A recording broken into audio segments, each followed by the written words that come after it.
Finally back to home. ఇంటికి వచ్చేసాము. దర్శనం చాలా బాగా జరిగింది. ఓ బేబీ మూవీ చూసి నేను చేపల కూర పర్ఫెక్ట్గా చేయటం నేర్చుకున్నా. అంతకుముందు నాకు అంత పర్ఫెక్ట్గా రాదు, వచ్చు కానీ అంత పర్ఫెక్ట్గా రాదు. ఈవేళ ఫిష్ కర్రీ చేసుకుందాము. ఊరి నుంచి వస్తా ఆల్రెడీ ఫిష్ తీసుకొచ్చాము. టెంపుల్కి వెళ్ళినా ప్రాబ్లం ఏం లేదు. అమ్మవారి దగ్గరికి వెళ్ళినా మేము నాన్ వెజ్ తింటాము. ఒక్క వెంకటేశ్వర స్వామి దగ్గరికి వెళ్తేనే నాన్ వెజ్ తినము. అమ్మవారి దగ్గరికి ఏ అమ్మవారి దగ్గరికి వెళ్ళినా నాన్ వెజ్ తింటాము. ఆల్రెడీ ఫ్రిడ్జ్లో ఉండింది. నిన్న ఒంగోలు వెళ్ళాం మేము, కొంచెం పనుండి. మా అమ్మ ఫిష్ తీసుకుంది, మేము ఉంటాం కదా అని. మేమేమో నిల్వ ఉండలేదన్నమాట. మీరింటికి తీసుకెళ్ళి వండుకోండి అయితే అని మాకే ఇచ్చి పంపేసింది. నేను ఇది ఉన్న సంగతి మర్చిపోయి చికెన్ తెప్పించాను. అయినా కానీ మా వారు మా పెద్దబాబు ఫిష్ తక్కువగా తింటారు, పెద్దగా తినరు. ఒక్క పూట తింటే గగనం వాళ్ళు. నేను మా చిన్న అబ్బాయే తినేది. గారెలు చేసి చికెన్ గ్రేవీ చేద్దామనుకున్నాను మార్నింగ్ టెంపుల్ వెళ్ళకముందే, కానీ వీలవ్వలేదు. ఇప్పుడు టైం లేదు కాబట్టి లంచ్ టైం ఆల్రెడీ అయిపోతుంది. ఈ పూట fish curry, fish fry, evening గారెలు వేసి చికెన్ గ్రేవీ చేస్తాను. ఫిషే సరిపోతుంది, కానీ చెప్పాను కదా మా వారు మా పెద్దబాబు సరిగా తినరని, వాళ్ళ కోసం చేస్తున్నా. ఫిష్ ఉంటే నెక్స్ట్ డే అయినా మేము తినేయచ్చు. పిండి వేసేసి ఫ్రిడ్జ్లో పెట్టుకుంటాను. ఇప్పుడు నానేసి ఉన్నాయి కదా, వేసేసి పక్కన పెడితే అయిపోద్దని వేసా. ఓ బేబీ మూవీ చూసి నేను చేపల కూర పర్ఫెక్ట్గా చేయటం నేర్చుకున్నా. అంతకుముందు నాకు అంత పర్ఫెక్ట్గా రాదు, వచ్చు కానీ అంత పర్ఫెక్ట్గా రాదు. ఓ బేబీ మూవీలో సమంత 1కి 10 సార్లు చెప్తుంది కదా, అల్లం, తెల్లగడ్డ, జీలకర్ర ముద్దగా దంచి వేస్తే నీసు వాసన రాదు, పులుసు కూడా ముక్కలు ఉడికించేటప్పుడే వేయాలి అని చెప్తుంది కదా. నేను మాత్రం చాలా ఫాలో అయ్యాది. అంతకుముందు ఒకసారి కుదిరేది, ఒకసారి కుదరకుండా ఉండేదన్నమాట నాకు.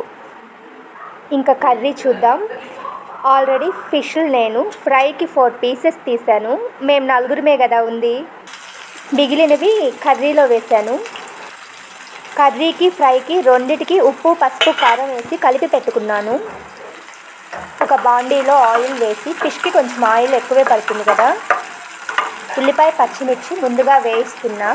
తరువాత టమాటాలు నేను మిక్సీ పట్టా. టమాటాలలో ఇందాక చెప్పిన మసాలా కూడా కలిపి మిక్సీ పట్టాను.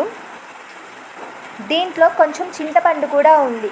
అంటే పైన పులుసు తీసి పక్కన పెట్టి ఆ మిగిలిన పిప్పి కూడా దీంట్లో వేసి తిప్పేసా నేను. ఇది కొంచెం వేగిన తర్వాత ఆ మసాలా వేసి కొంచెం బాగా వేపుకోవాలి. ఇందాక చెప్పాను కదా చింతపండు రసం పక్కన పెట్టానని, ఆ జార్లో ఆ రసం పోసాను అనమాట. ఎందుకంటే కొంచెం మసాలా ఉంటుంది కదా, అది కూడా కలదిప్పినట్టు అవుతుందని. ఇది కొంచెం వేగిన దాకా వెయిట్ చేద్దాం. హాలిడేస్ వచ్చినాయి అంటే పిల్లలు అప్పటికప్పుడే కొట్టుకుంటుంటారు, అప్పటికప్పుడే బాగుంటారు. వాళ్ళతో అరిచి అరిచి మనకి గొంతు నొప్పి మాత్రం బాగా పుట్టిద్ది. మనం అరుస్తున్నామని తెలియగానే ఇద్దరు ఒకటైపోతారు. మళ్ళీ క్యాలెన్స్ దగ్గర ఇద్దరికి క్షణం పొత్తు కుదరదు, మళ్ళీ కలిసి ఆడుకోవాలి. అందరి ఇళ్ళల్లోనూ ఇలానే ఉంటారా, మా ఇంట్లోనే ఇలా ఉంటారా అర్థం కాదు నాకు. మీ ఇళ్ళల్లో కూడా ఇలా ఉంటే కామెంట్ చేయండి. కొంచెం వేగిన తర్వాత పసుపు, కరివేపాకు వేసి మళ్ళీ కొంచెం కలదిప్పుకొని మూత పెడుతున్నా కాసేపు. మూత పెడితే ఆవిరికి వెంటనే మగ్గిద్ది కదా. ఒక 5 మినిట్స్ తర్వాత మూత తీసి చూద్దాం. దీంట్లో చింతపండు పిప్పి కూడా వేసానని చెప్పాను కదా.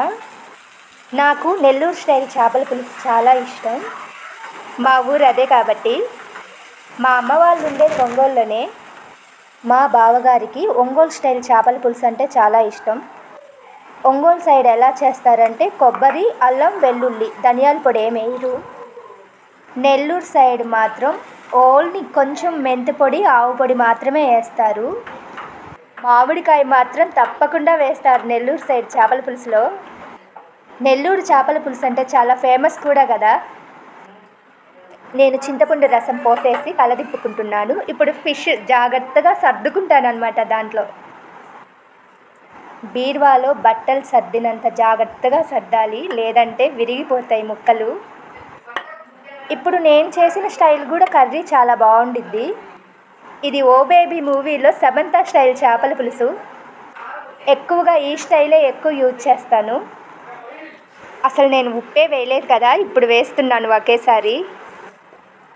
ఇంకా గంటి పెట్టి కదపకూడదు, చిన్నగా గిన్నెని అలా ఇలా అనుకోవాలి.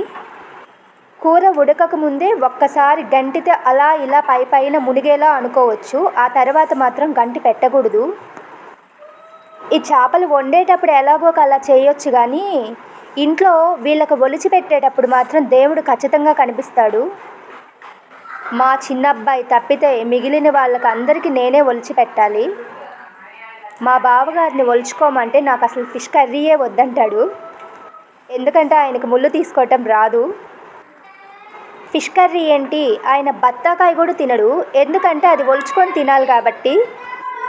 ఇంకా చాలా చాలా తినరు. ముందు ముందు వ్లాగ్స్లో చాలా షేర్ చేసుకుందాం. గ్రేవీలో కొంచెం కొత్తిమీర వేసి మూత పెట్టుకుందాం కాసేపు. ఈ కర్రీ బాండి పక్క పొయ్యి మీదకి షిఫ్ట్ చేసుకుందాం, ఎందుకంటే ఈ పొయ్యి మీద ఫిష్ ఫ్రై చేసేద్దాం ఒకేసారి. ఇంకా దాంతో పని లేదు కదా, మనం కాసేపటి దాకా దాన్ని కదిలియాల్సిన అవసరం లేదు. ఆ కర్రీ ఒక్కసారి ఎలా ఉందో మీకు చూపించి మూత పెట్టేస్తాను. తుకతుకా ఉడుకుతుంది. ఈ బాండలు వేడయ్యాక కొంచెం ఆయిల్ వేద్దాం. డీప్ ఫ్రై చేసేలాగే మెయిన్ ఆయిల్ కొంచెం మోయనంగానే వేస్తాను. ఫిష్కి వాడిన ఆయిల్ మళ్ళీ యూజ్ చేయం కదా. అన్నట్లు బావగారు అంటున్నానేందని మీకు డౌట్ రావచ్చు. ఇంట్లో నేను అలానే పిలుస్తాను, ఎందుకంటే మా వారు నాకు మేనరికం.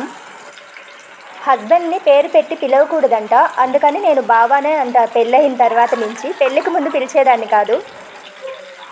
ఇంకా ఈ బాండల్లోకి ఫ్రై పీసులు పెట్టి వేయించుకుందాం. చికెన్ అయితే గంటి తీసుకొని మనం ఎలా పడితే అలా తిప్పచ్చు, చేపలు అలా తిప్పడానికి వీలు లేదు. ఇవి ఫ్రై అయిన తర్వాత టర్న్ చేయటం కూడా ఒక టాస్కే, ఇరగకుండా తిప్పాలన్నమాట. కొంచెం ఫ్లేవర్ కోసం కరివేపాకు వేశాను. ఫిష్ కర్రీలోకి కరివేపాకు కొత్తిమీర చాలా బాగుంటాయి. మన గ్రేవీ ఎలా ఉందో ఒకసారి చూసుకుందాం. ఇంకొంచెం సేపు పులుసు ఇనకనివ్వాలి. ఎలాగైనా చికెన్ చేసినంత ఈజీగా ఇంకే కర్రీ చేయలేము. ఫ్రై పీసెస్ని కూడా మధ్య మధ్యలో కదుపుకుంటూ ఉందాం. చెప్పాను కదా, టర్న్ చేయటం టాస్క్ అని, చాలా జాగ్రత్తగా చేయాలి. మేము ఇందాక టెంపుల్కి వెళ్ళాం కదా, అక్కడ ఒక అమ్మాయిని మీట్ అయ్యాను. ఆ అమ్మాయి హెయిర్ ఎంత పొడవుగా ఉందో తెలుసా, చాలా బాగుంది. నాకు ఎప్పటికి రావాలో అంత పొడవు జుట్టు. నాది మిడిల్గానే ఉంటుంది, అంత పొడవు హెయిర్ ఉండదు. అట్లీస్ట్ ఫోటో కోసమైనా లాంగ్ హెయిర్ పెట్టుకుందామంటే కొంచెం సిగ్గు. మనం ఏదన్నా ఒక పని చేసేటప్పుడు పొగిడే వాళ్ళకంటే ఎగతాళి చేసే వాళ్ళే ఎక్కువ ఉంటారు మన చుట్టుపక్కల. అందుకని పొడవు జుట్టు పెట్టుకోవడానికి కూడా భయపడతాను, నాకు కూడా సిగ్గు. మన ఇంట్లో వాళ్ళు ఏమనకపోయినా మన రిలేటివ్స్, మన చుట్టుపక్కల వాళ్ళు ఏమనుకుంటారో అనే భయం చాలా ఉండిద్ది కదా అందరికీ. ఆ భయం వల్ల మనకు నచ్చినట్టు మనం ఎప్పుడూ బతకలేము. ఫిష్ ఫ్రై ఇంకొంచెం టైం పడుతుంది, మళ్ళీ టర్న్అవుట్ చేస్తున్నాను జాగ్రత్తగా. నేను ఫిష్ ఫ్రైలో మసాలా ఏం వేయలేదు, ఎందుకంటే మాది మసాలా కారం. ఆ కారంతో కలిపి పెడతాను కాబట్టి ఆ మసాలా సరిపోద్ది. సపరేట్గా గరం మసాలాలు అట్లాంటి ఫిష్ ఫ్రైకి ఏం వాడను. మా మసాలా కారంతో కొంచెం సాల్ట్, కొంచెం పసుపు కలిపి ఫ్రై చేసుకుంటాం, బాగుండిద్ది. కర్రీ ఎక్కడి దాకా వచ్చిందో చూసేద్దాం.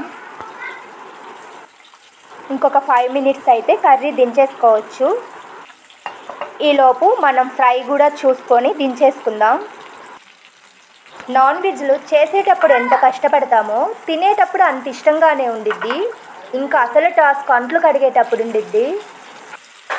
ఇంత వంట పనైనా చేస్తాం, కానీ అంట్లు దగ్గరకు వచ్చేలేకే నాకైతే ఏడుపే వచ్చింది. మన ఫ్రై రెడీ. నోరుడుతుందా మీకు కూడా? చేసుకొని తినేసేయండి అయితే. ఇంకా గ్రేవీకి కూడా కొత్తిమీర వేసి దించేసుకుందాం. ఏ కర్రీ పై అయినా ఆయిల్ పైకి తేలితే కర్రీ రెడీ అయినట్టు అర్థం. చూడండి మన గ్రేవీకి ఆయిల్ ఎలా పైకి తేలిందో. Fish fry, fish curry ready. మా పిల్లలు ఆడుకుంటున్నారు. ఆడుకోవడం కంటే ఎక్కువ కొట్టుకుంటారు పొత్తులు కుదరక. ఈ బోర్డ్ మా పెద్ద అబ్బాయి యూకేజీ అప్పుడు క్లాస్ ఫస్ట్ వచ్చాడని వాళ్ళ డాడీ గిఫ్ట్ చేశాడు. నన్ను అసలు వీళ్ళు డైరెక్ట్గా మాట్లాడనివ్వరు, అడ్డం వచ్చేస్తారు. అందుకే వాయిస్ ఓవర్ ఇవ్వాల్సి వస్తుంది. కిచెన్లో ఉండొచ్చేలేక చూడండి చెమటలు ఎలా పట్టాయో. ఈ ఎండాకాలం అంటే ఇంతే. మన ఛానల్ని సబ్స్క్రైబ్ చేసుకోండి, లైక్ చేయండి, షేర్ చేయండి, కామెంట్ పెట్టండి. ఈ వీడియో మీకు నచ్చిందని అనుకుంటున్నా. బాయ్.